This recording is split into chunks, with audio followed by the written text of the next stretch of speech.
7월 10일 성경연구 제2부 주례를 시작하겠습니다. 찬송가 38장 예수를 하며 찬양하시며 힘내하시겠습니다.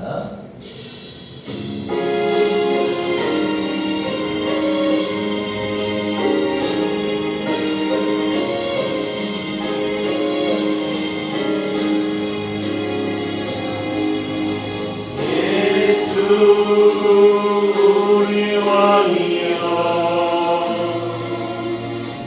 이곳에 오셔서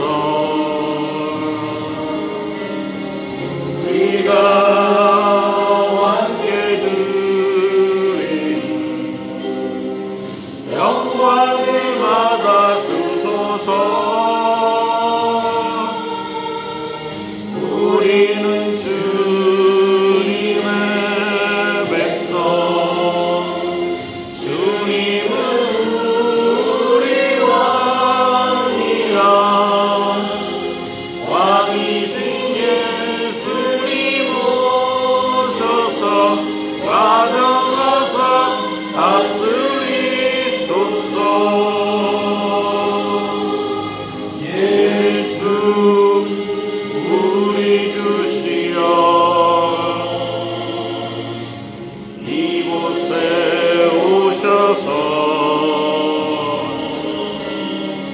우리가 주께 드리는 찬양을 받아 주소서. 우리는 주님의 종들,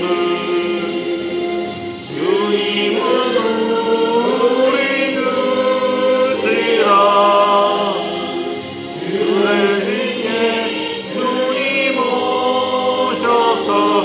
이 찬양을 받아주소서. 찬송 288장 예수를 나의 구주라고 찬양하겠습니다.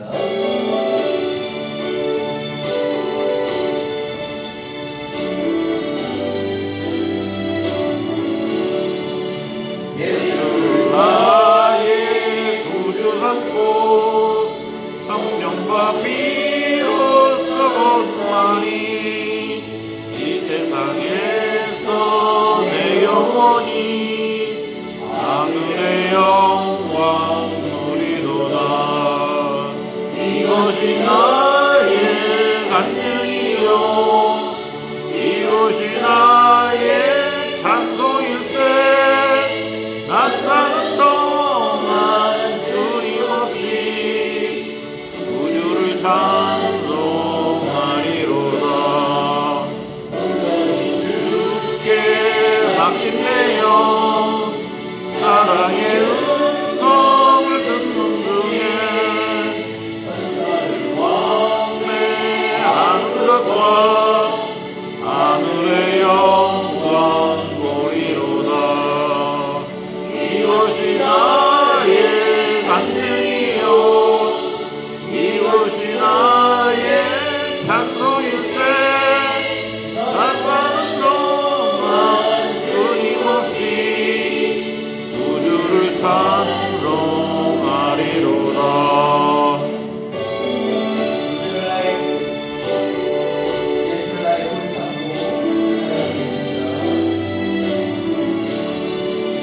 주 안에 기쁜 누림으로 마음의 풍랑이 한다니 세상은 나를 한곳없고 구속한 주만 보이도다. 이것이 나의 간증이요 이것이 나의 찬송일세. 나 사는 동안 끊임없이 구주를 찬송하리로다.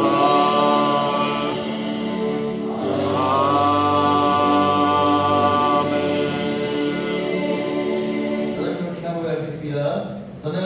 천지를 만드신 하나님 아버지를 내가 믿사오며 그 외아들 우리 주 예수 그리스도를 믿사오니 이는 성령으로 잉태하사 동정녀 마리아에게 나시고 본디오 빌라디의 고난을 받으사 십자가에 못 박혀 죽으시고 장사한 지 사흘 만에 죽은 자 가운데서 다시 살아나시며 전늘에 오르사 전능하신 하나님 우편에 앉아 계시다가 저리로서 산자와 죽은 자를 심판하러 오시리라.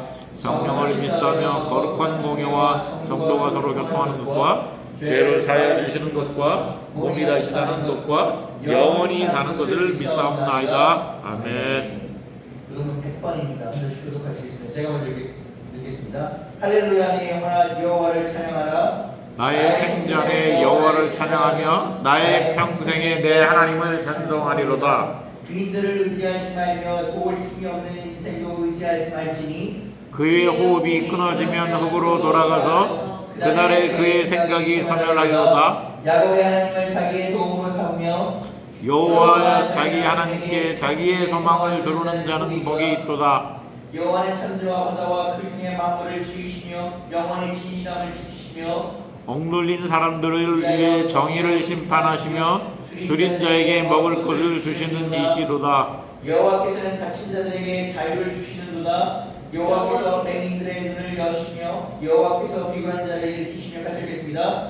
여호와께서 의인을 사랑하시며 여호와께서 나그네를 보호하시며 보호와 과부를 붙드시고 악마들을 굽게 하시는도다.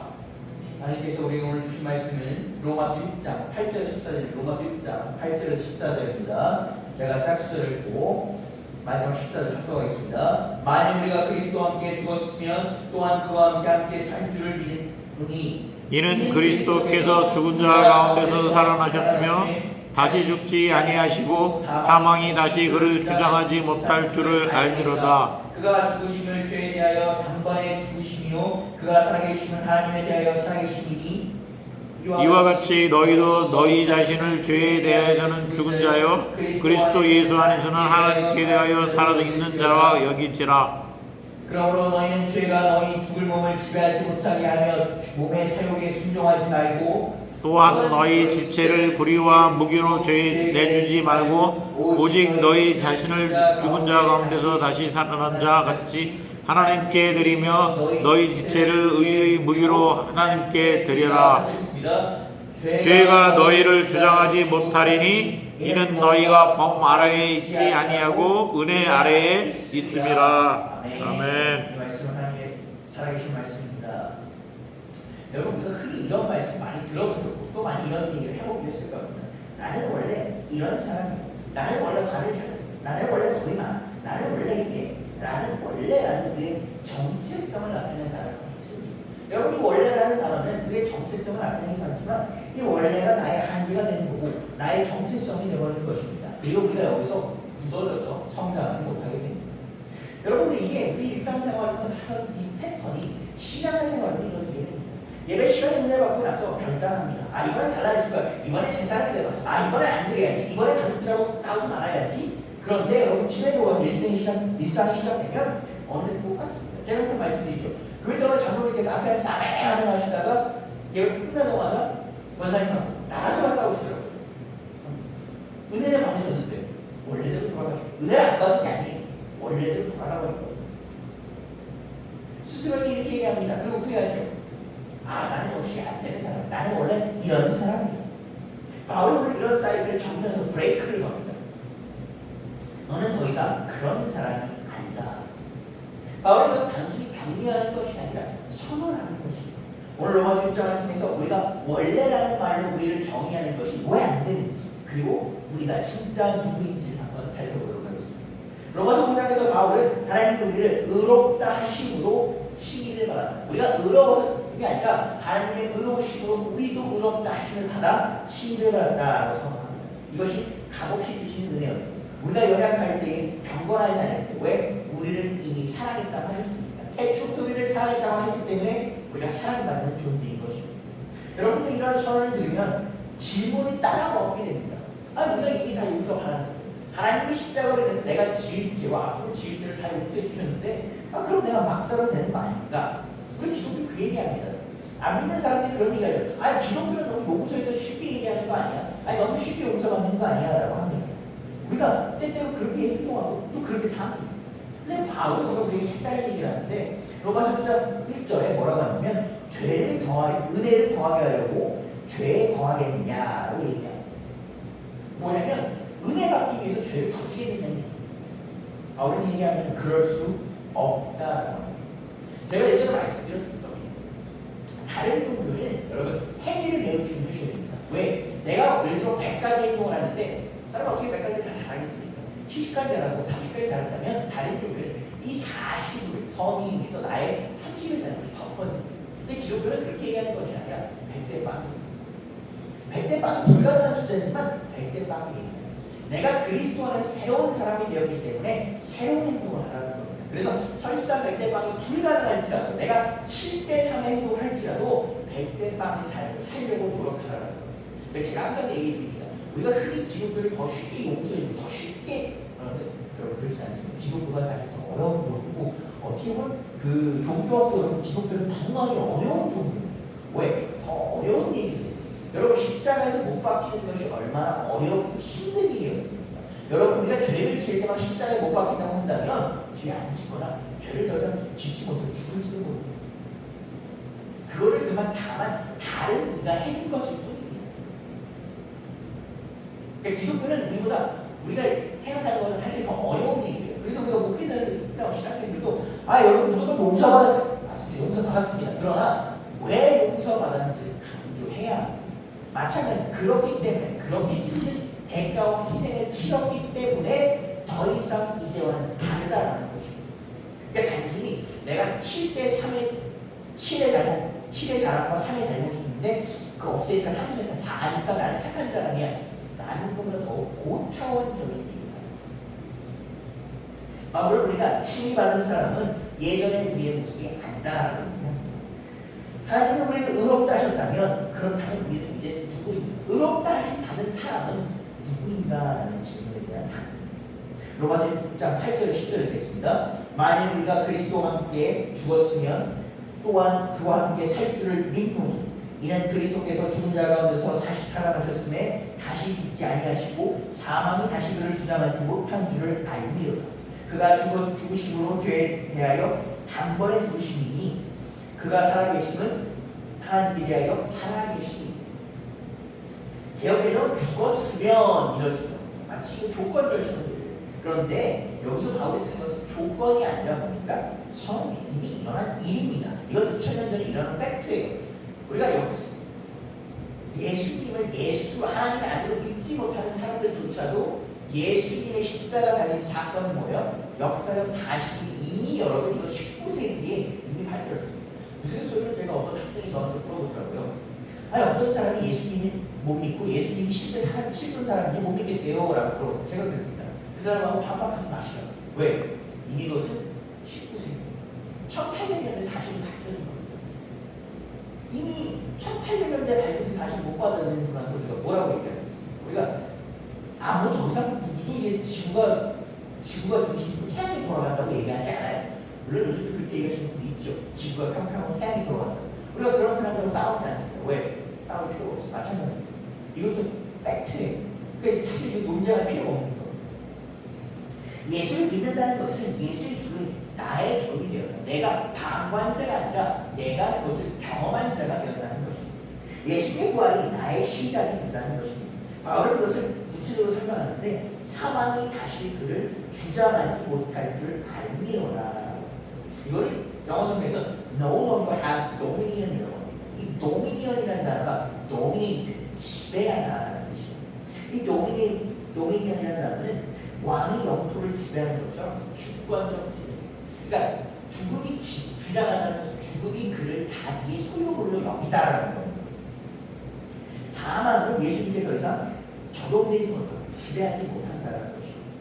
왜 그렇습니까? 예수님께서 죽음을 부활했고 그래서 여러분 기독교에서 십자가 사건이 중요한 이유는 뒤에 있는 부활입니다. 죽으심만 보면 아무 의미가 없어요. 그게 무슨 의미가 있습니까? 부활이 죽음이 더 이상 우리에게 없기 때문에. 그래서 우리가 그와 함께 죽고 사는 우리에게도 도움이라는 원리입니다. 여러분 바울이 그런 설명합니다. 그가 죽으심은 죄에 대하여 단번에 죽으심이에요. 단번에라는 표현은 영어에서 once for all이라고 하는데 이 once for은 한 번에 영원의 의미로 더 이상 반복할 필요가 없습니다. 한 번의 죽음으로 모든 죄가 갚여요. 예수님의 죽음은 죄에 향한 최종적이고 온전한 끝이었습니다. 더 이상 추가로 뭐가 필요하지 않아요. 완전히 끝났습니다. 여러분, 우리가 이제 무슨 의미가 있습니까? 여러분, 우리는 여전히 과거의 실수로 우리를 정의합니다. 과거의 잘못, 여러분, 우리가 여기 실수한다고 좀 제가 한 가지 올리겠어요. 과거의 잘못, 자기 과오로 우리를 정의합니다. 저도 많은 과오가 있습니다. 많이 화를 내고 짜증내고 그럽니다. 그 과오로 본의 아니게 저는 아이러니하게 제가 했던 행동이 맞고 그건 잘못된 행동이 그렇죠. 그런데 어떻습니까? 우리가 예수 믿는 따라서 원래 그런 사람이야라는 것이 적용되지 않는다는 거죠. 우리가 그런 잘못을 했고 그것은 나의 과거의 잘못이 그건 내가 당연히 기억해야 되고 여러분 어떻습니까? 갚아 나가야 되는 겁니다. 그런데 우리가 그것 때문에 나는 원래 그런 사람이야, 원래 실패하는 사람이야, 원래 겁쟁인 사람이야 라고 앞으로를 살아갈 필요는 없다는 얘기예요. 하나님은 그런 이름으로 우리를 부르시지 않습니다. 하나님 우리를 새로운 피조물이라고 부르시는데 로마서 5장 19절 이렇게 얘기합니다. 그러므로 누구든지 그리스도 안에 있으면 새로운 피조물이라. 이전 것은 지나갔으니 보라 새 것이 되었고. 이전 것은 지나갔습니다. 과거형이 지나간 건데 끝난 거예요. 우리가 원래라는 말로 과거의 일을 현재로 붙잡을 필요가 없다는 거예요. 당연히 과거의 잘못이 아무것도 아니라는 게 아니에요. 그것은 당연히 여러분 안에서 예수 안에서 새로 태어났기 때문에 내가 갚아나가, 내가 해결해 나가야 될 겁니다. 그러나 그것 때문에 앞으로 다가올 미래를 하지 말아라. 우리가 기독교인들이 혹은 우리가 교회 다니는 사람들이 이거를 거꾸로 해요. 여전히 과거에 잡혀 있으면서 미래는 뭐예요? 내가 현재나 미래의 잘못을 그냥 없는 것처럼 그러지 말라라는 거예요. 과거의 잘못은 바로 여러분 자기가 예수 핍박하는 자라는 걸 정확히 알고 있었습니다. 뭐라고요? 나는 제일 나중된 자다. 자기가 스스로 알고 있었어요. 왜? 예수를 핍박하던 자입니다. 예수를 열심히 믿던 사람들은 인간적인 마음으로 바울의 얼굴을 보면 바울이 그렇게 예수를 믿던 자를 때려 죽이던 그 모습이 안 떠오르겠습니까? 모르지요. 사람이라면 저 인간 백조 같은 바울이 예수 이름을 보내 떠오릅니다. 저 떠올라요. 바울은 그것이 자기가 했던 과오를 인지합니다. 받아들여요. 그러나 어떻습니까? 나는 하나님의 이름으로 사도되었다. 과거에 매일 내가 그렇게 백적으로 살던 그런 모습이 아니라 하나님의 이름으로 새로운 모습으로 살아갈 것이다 라고 생각합니다. 우리가 여러분 살면서 반대로 살아요. 과거의 잘못은 지금 예를 들어 끝났어 라고 하고 앞으로 있을 일 나는 원래 그래 라고 또 합니다. 지나간 것은 지나갔습니다. 지나간 것을 붙일 필요가 없어요. 그러나 뭐예요? 예수 안에 새로 태어났으니 앞으로 올 것을 신경 쓰자라는 거죠. 사도 바울은 예수님의 죽음이 나의 죽음이 되었다고 해요. 사도 바울은 마찬가지입니다. 사도 바울은 예수와 함께 죽은 자예요. 누가 얘기합니다. 사도 바울은 기독교 역사상 가장 큰 예수님을 제외하면 정말 가장 큰 영향력을 미친다. 보통 우리가 어떤 종교의 시작점이 되는 사람 그리고 그의 직계 제자들이 가장 큰 영향력을 미치는데 아이러니 바울은 담에색에서 예수님을 환상으로는 봤지만 실제 역사적인 살아있는 예수를 본 적이 없는 사람이에요. 이 사람은 우리가 대보로 친다면 다음계 중에 다음계입니다. 다음계 중에 다음계인 사람이 기독교 역사를 보는데 빼놓을 수 없는 사람이었습니다. 예수님이 오신 것은 예수님이 얘기하는 나는 율법을 폐해놓은 것이 아니다라고 했기 때문에 예수님은 유대교의 연장이었습니다. 어떻게? 정확히 얘기하면 모든 이들은 부활을 오셨지 기독교를 하고 오신 분은 아닙니다. 그리고 예수님의 제자님 또한 유대 교인으로서 예수 믿는 유대 교인으로서 유대 교를 전파하고 예수 이름을 전파하는 것이 기독교라는 단어로 나아가려고 했던 사람들은 아무도 없습니다. 여러분 우리가 나중에 말씀드리는데 그렇게들 예수님의 제자들과 이 바울이 둘이 있었어요. 바울은 할례를 강요하지 않아요. 더 많은 사람들이 믿게 되겠죠. 예수님의 제자들은 기존과 똑같이 있습니다. 왜? 우리 예수는 유대인이었어요. 사도 바울은 유대교라는 종교에서 기독교라는 큰 물질을 틀어낸 사람. 사도 바울이 없었다면 기독교가 이렇게 큰 다른 방향으로 나아가지. 물론 하나님께 그런데 그런 사도 바울이 뭐라고 합니까? 예수님의 죽음이 나의 죽음. 왜? 그는 이전에 예수 핍박하는 거예요. 예수 핍박하는 자는 예수와 함께 죽어서 새로 태어났기 때문에 회심을 경험했기 때문에 그는 예수님의 죽음이 나의 죽음이라고 고백하시는 사람. 갈라디아서 2장 20절 읽겠습니다. 내가 그리스도와 함께 못 박혔나니 그런즉 이제는 내가 사는 것이 아니요 오직 내 안에 그리스도께서 사시는 것이라. 그는 자의 장점을 이렇게 고백합니다. 이제는 내가 사는 것이야. 이만 내가 없어졌다는 것이 아니라 예전에 나를 지배하는 예전의 과거의 나의 모습, 죄와 욕심이 더 이상 내 삶의 주인이 아니다라는 것입니다. 여러분 우리는 여전히 똑같은 삶의 얼굴을 태어나요. 이 사람은 회심했는지 안 했는지 얼굴은 똑같습니다. 그런데 뭡니까? 같은 삶을 살고 같은 직장이나 같은 집을 다니고 같은 사람을 다닐지라도 중심이 바뀌었다는 거예요. 제가 항상 말씀드리죠. 모든 종교는 선행을 요구하고 깎아내는 요구, 나를 비워내는 요구, 계속 비워내는 요구. 그게 가능한 사람도 있을 수 있겠죠. 그런데 여러분, 수가 얼마나 가능한 것입니까? 그것이 정말 가능한 것입니다. 사람이 얼마나 자기를 깎아내고 수용할 수 있어서 어떻게 그렇게 깎아내겠습니까? 그러니까 우리가 동양에서도 그렇게 깎아내는 사람들이 신선이 되지 않습니까? 신적 존재가 돼요.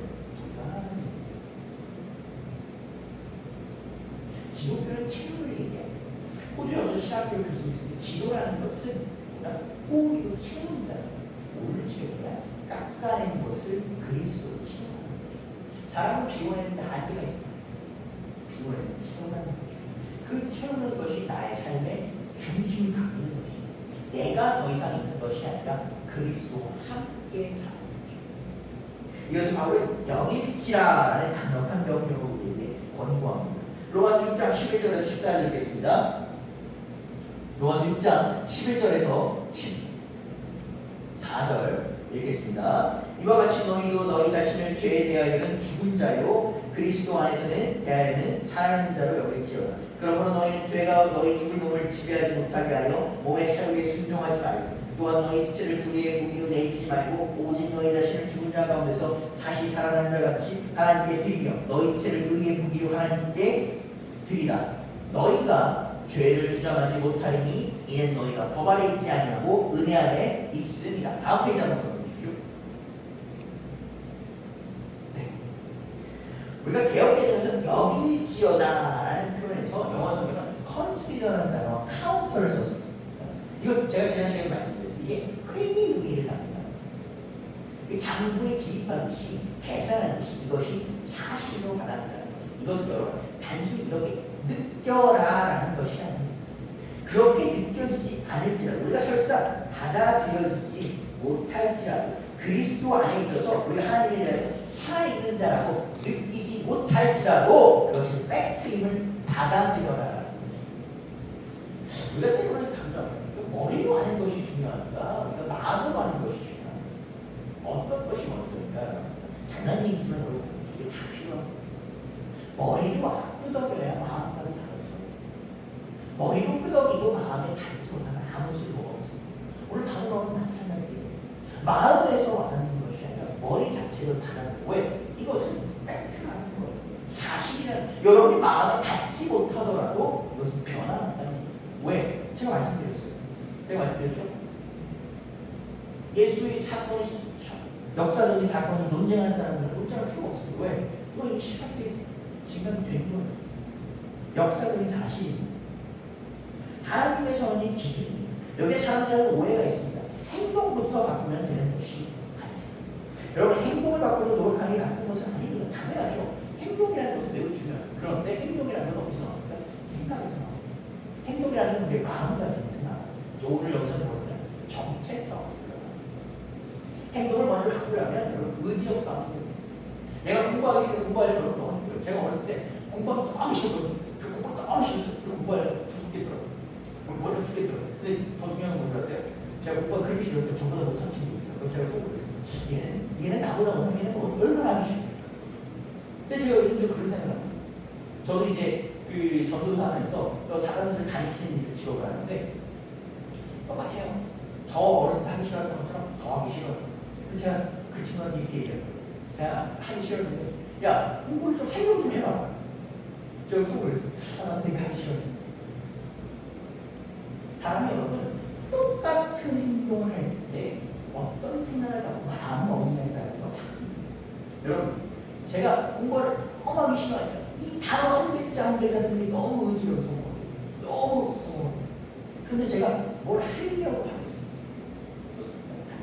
제가 오늘 제가 어제 어떤 누군가를 왔는데 누군가한테 얘기했어요. 저희가 지금 뭐 제가 개인적으로 하는 일이 있는데 이제 우리가 뭐 정리하는 저희가 하는 거를 정리하는 일이 끝났습니다. 정리하는 일은 솔직히 별로 하고 싶은 일이 아니었어요. 저랑 맞는 일이 아니더라고요.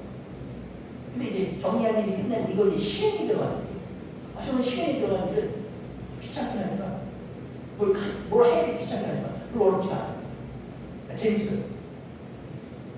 그게 그 의미를 잘 됐다.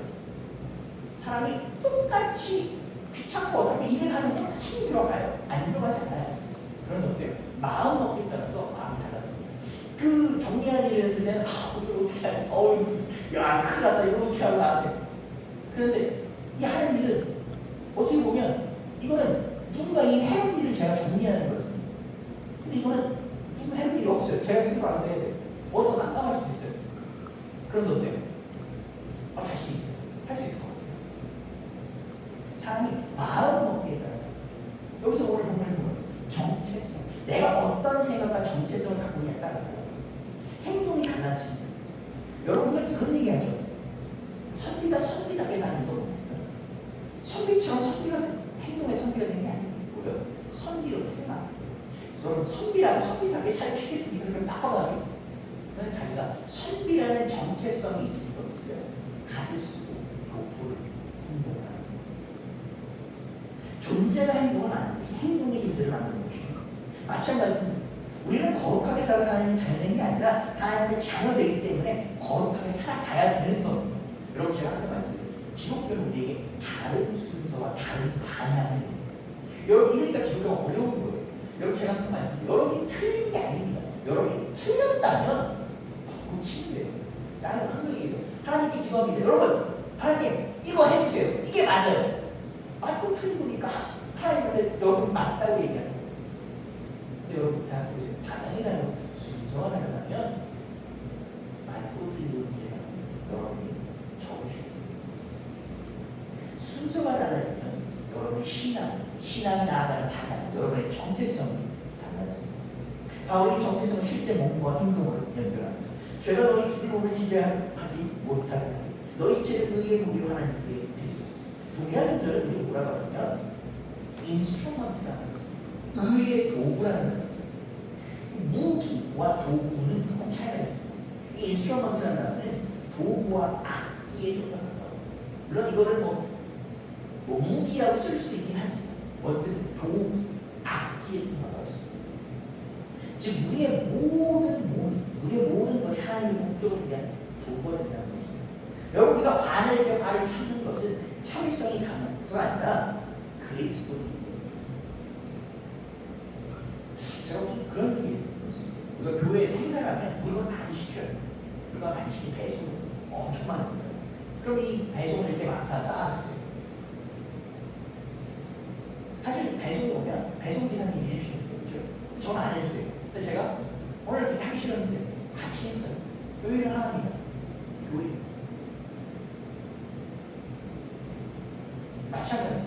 우리가 왜 우리가 이 행동을 하냐면 하나님의 목적을 위한 도구가 됩니다. 우리가 밖에서 혹은 집에서 누군가를 용서하는 건 마음이 넓어서는 아니에요. 밖에서 화낼 때 있고요. 집에서도 가족끼리 화낼 때 있어요. 정말 이렇게 밥을 많이 먹지. 이런 사람이 될 수 있습니다. 그런데 왜 우리가 그렇습니까? 하나님의 마음이 넓어지고 정직하게 사는 거 여러분 걸리는 참고해서는 아니에요. 여러분 운전할 때 보면 운전 시도 안 지키는 분들 되게 많아요. 중간에 지키는 왜 그렇습니까? 하나하나 여러분 정체성이 먼저고 행동이 그 다음. 여러분의 가장 큰 문제는 의지가 약한 게 아닙니다. 의지는 누구나 똑같아요. 제가 사람들 가르치다 보면 어머니 우리는 의지가 너무 약해. 의지가 약합니다. 제가 말씀드려요. 의지가 약해. 근데 제가 가면 물어요. 어머니 좀 의지가 강한 애는 몇이나 있을 것 같아요. 저도 이제 공부하면서 나는 공부를 싫어해서 공부를 하면서 외국까지 나와서 공부를 했는데 제 주변에서 의지가 정말 강했던 사람은 5손가락에 꼽는 거예요. 제가 아직 기억하는 이름이 하나 있습니다. 여기 계시죠? 어머니 그 이름을 아시죠? 제가 이름 기억하는 이름이 있어요. 흰머리 난 친구인데 그 친구는 정말 강하다. 아이언을 돌아보니까 제가 본 수많은 사람들에게 그럼 정말 싫었는데 제 의지가 더 강한 거예요. 그러니까 다른 사람들 얼마나 의지가 얼마나 약하겠어요. 누구나 다 의지는 약해요. 그런데 오늘 성경 뭐라고 합니까? 누군지 잘 까먹어서 정체성. 자꾸 공부하기 싫은데 학생은 공부를 해야 되는데 학생이라는 정체성을 까먹어서 공부하기 싫은 거예요. 기독교인답게 살아가야 되는데 기독교인을 까먹으니까 기독교를 잊어버리니까 기독교인답게 쉽지 않고 왜? 힘들어. 의지가 많이 필요하고 노력이 많이 필요하고. 여러분 우리가 기독교인 하나님의 자녀라는 정체성을 기억하고 산다면 매일매일 기억한다면 여러분 어떻습니까? 누가 그렇게 자신감이에요? 근데 여러분 생각해보세요. 어떤 의지가 3일 맞아요.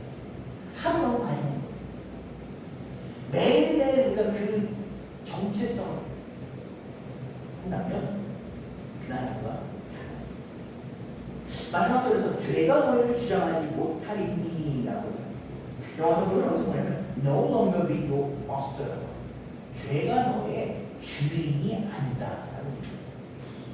주장하지 못한다는 것보다 주인이라는 건 좀 더 의미가 강합니다. 죄가 우리의 더 이상 주인이 아니라고 합니다. 우리의 주인이 바뀌었어요. 여러분 성경에서 보게 되면 인간의 주인은 딱 두 개입니다. 죄 아니면 하나님. 인간 두 가지가 있어요. 죄의 내림과 하나님께 원인. 다른 선택지가 없어요.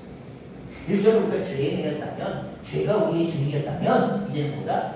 우리는 하나님께 매이고 하나님께서 우리의 주인입니다. 주인이 바뀌는 거예요. 우리는 죄 없는 사람이 되어 자유로운 것이 아니에요. 여러분 죄 안 짓는 사람이 누가 있어요? 예수님 때문에 하나님께 매여 하나님 구주 성경 자유로운 삶. 이것이 뭐라고 합니까? 은혜라. 오늘 보면 법 아래와 은혜 아래를 대면 법 아래는 율법이 하지 말라고 하는 대상을 삼고 죄를 범하고 정죄받고 다시 죄를 범하는 사람. 힘으로 죄를 이용하는데 결국 지는 상태를 말합니다. 바울은 로마 7장에서 이 상태를 생생하게 묘사합니다. 내가 원하는 선은 하지 않고 원하지 않는 일을 행합니다. 해야 되는 착한 일을 하고 하지 않는 일을. 은혜 아래는 여러분 완전히 달라요. 주인이 바뀌었습니다.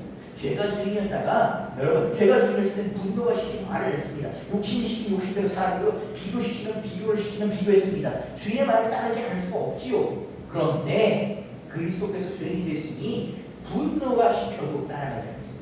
욕심이 시켜도 거절할 수 있습니다. 많은 사람들이 은혜를 오해합니다. 은혜 아래 있으니까 뭐든지 해도 된다? 아닙니다. 바울은 정반대. 은혜 아래 있기 때문에 뭔가 죄가 우리를 지배하지 못한다. 은혜 아래 있기 때문에 우리가 뭐든 할 수가 없다라는 것입니다. 왜? 은혜 아래 있다는 것은 주인이 바뀌었고 정체성이 바뀌고 앞으로 나아갈 삶의 방향이 바뀌었기 때문에 은혜는 여러분 능력이에요. 죄를 지어도 된다는 게 아니라 죄를 이기는 능력이에요. 여러분 은혜는 보통 우리 뭐라고 생각합니까? 죄 짓고 나서 용서받는 게 아니야. 은혜는 죄 짓고 용서받는 게 은혜가 아니라 죄를 이기는 게 능력. 제가 말씀드렸죠. 기독교는 여러분 교리가 어려워요. 많은 사람들이 믿기 어려운 교리입니다. 은혜는 뭐라고요? 용서받는 것이 아니라 이기 힘을 받는 것이에요. 은혜는. 이 차이가 여러분 신앙생활은 지를 바꿉니다. 죄와 싸울 때 하지 않는 이악 보는 사람과 나는 이 죄의 주인이 아닌 분의 밑에 있다고 정체성을 거절하는 사람은 다릅니다. 전자는 의지력이 싸우는 거고 후자는 정체성을 싸웁니다. 여러분 사람은 난대로 살아간다고 합니다. 결국 이 말이 뭐예요? 정체성대로 살아간다. 군인은 제복을 벗어 군인답게 행동하고 의사는 병을 나와도 의사로 사는 거예요. 목회자는 여러분 어때요? 반사회를 목회자예요. 우스갯소리로 마이크 잡는 사람, 목회자는 뭡니까? 한번 말을 시키고 끊기지 않아. 왜? 쭉 얘기하는 거 좋아해요.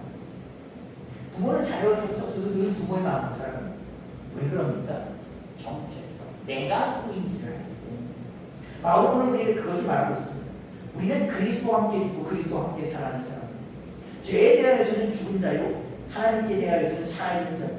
이것이 하나님께서 우리를 위해 주신 새로운 정체성입니다.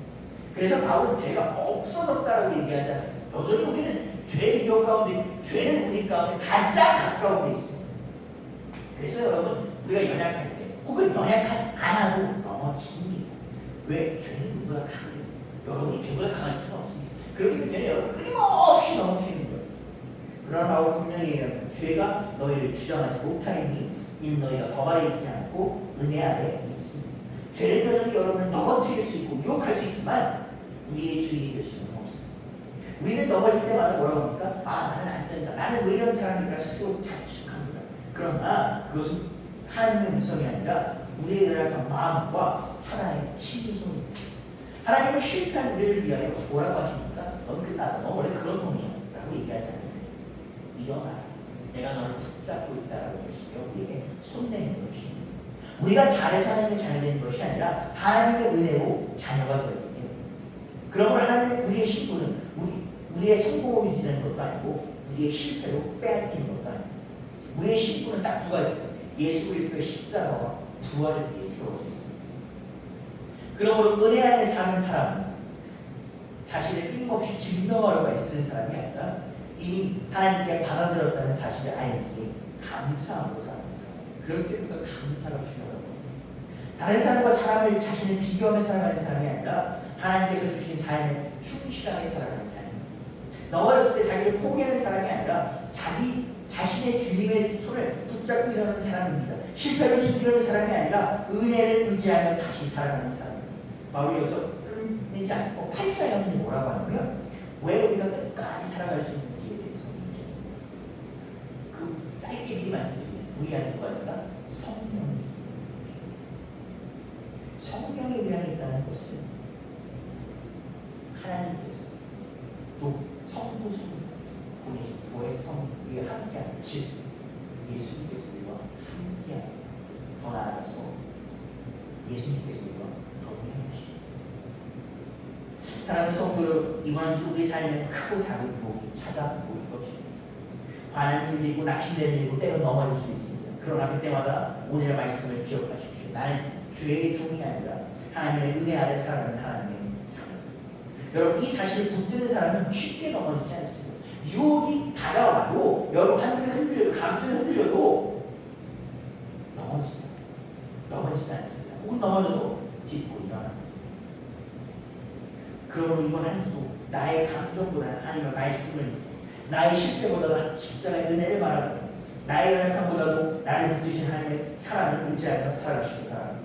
은혜 안에 살아가는 사람은 완벽한 사람이 아니라 날마다 은혜로 다시 일어나는 사람입니다. 은혜를 붙잡고 오늘도 담대하게 살아가는 저와 여러분 모두 되시기를 우리 예수 그리스도의 이름으로 간절히 축복합니다. 아멘. 기도하시겠습니다. 거룩하신 하나님 아버지, 우리를 죄 가운데 그대로 두지 아니하시고 이 예수 그리스도와 함께 죽고 살아가는 새 생명을 허락하여 주시에 감사드립니다. 주님, 우리의 삶이 여전히 연약하고 죄의 유혹 가운데 흔들릴 때가 많습니다. 그러나 죄가 더 이상 우리를 다스리는 주인이 일적하게 하시고 은혜 가운데 살아가는 하나님의 자녀답게 날마다 은혜의 도구로 자신을 드리는 삶을 살게 하여 주옵소서. 우리의 생각과 말과 행동 주님께 영광 되게 하시고 성령의 능력으로 새 생명의 기쁨을 누리게 하여 주옵소서. 우리를 위하여 죽으시고 다시 살아나신 예수 그리스도 이름으로 기도드립니다. 아멘. 찬송가 420장 너 성결케 찬양하시겠습니다.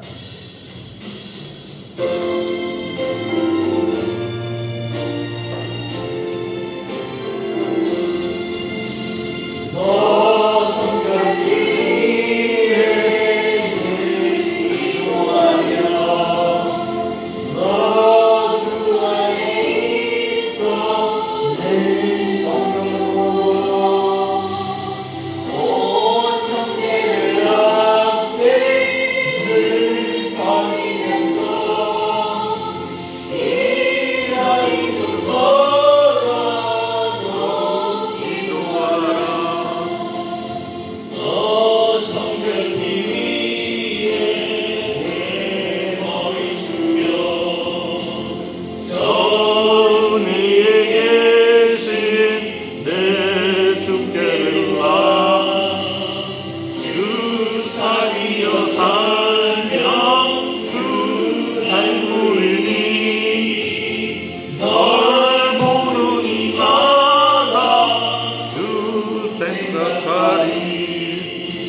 안 놓지 말고 참 즐거울 때나 또 슬플 때나 너 주님만 믿고 늘 따라가라.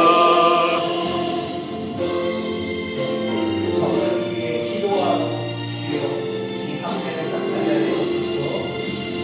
너 성결기 위해 늘 기도하며 내 소원을 주께 다 맡기려라. 너 성령을 받아 주 섬겨 살면 너 천국에 가서 더 잘 섬기리. 우리 위해 복음 기도하겠습니다. 사랑하는 하나님 아버지, 죄의 종이었던 우리를 예수 그리스도의 은혜로 자유롭게 하시고 새 생명 가운데 살아가게 하심을 감사드립니다. 오늘 이름으로 드리는 이 예물이 억지로 드리는 의무가 아니라 은혜에 대한 감사와 순종의 고백이 되게 하여 주옵소서. 드려진 예물이 복음을 전하는 일과 교회를 세우는 일, 연약한 이웃을 섬기는 일에 귀하게 사용되게 하시고 우리의 삶도 하나님께 드려지는 산제사 되게 하여 주시옵소서. 죄의 도구가 아니라 의의 도구로 쓰임받는 성도 되게 하여 주시옵소서. 은혜 아래 새로운 삶을 허락하신 예수 그리스도의 이름으로 기도드립니다. 아멘. 주기도문으로 주여 마치겠습니다. 하늘에 계신 우리 아버지여, 이름이 거룩히 여김을 받으시며 나라의 임하시며 뜻이 하늘에서 이루어진 것이 땅에서도 이루어지이다. 오늘날 우리에게 양식을 주옵시고 우리가 우리에게 죄 지은 자를 사하여 준 것 같이 우리의 죄를 사하여 주옵시고 우리를 시험에 들게 하지 마시며 다만 악에서 구하옵소서. 나라와 권세와 영광이 아버지께 영원히 있사옵나이다. 아멘. 예배를 마쳤습니다. 하나님께서 주시는 풍성한 은혜 아래 새로운 정체성으로 사신 여러분 되시길 주님으로 축복합니다.